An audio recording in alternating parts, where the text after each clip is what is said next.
Good morning, welcome to Goodwill. In this video presentation we will see how we can trade in Mcx crude oil today. Before looking into that, let us see what happened yesterday and what we that was on last Friday and what we expected on that.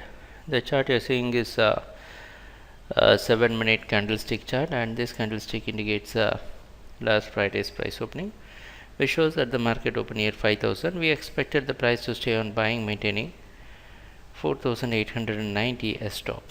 So actually we had a very big stop, so the price came down, found support near 4,960. So you could see in this zone, and it tried to clear, but it could not clear 4,990. So consolidated and came and closed near 4,960.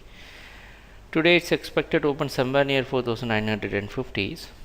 So what we can do today, you can expect a crude to stay on buying, even though we can say that the price is finding resistance around 5,000 psychological zone. You can expect some bit of drop in crude oil, maybe near 4,900 levels, but still we expect that the price will gain some buying momentum to push it higher. So maintain the same stop around 4,890 and go for buying in crude, expecting we can get a consistent close above 4,960. So let's see what's going to happen during the trading session, and thanks a lot for watching our videos. Happy trading, take care, bye.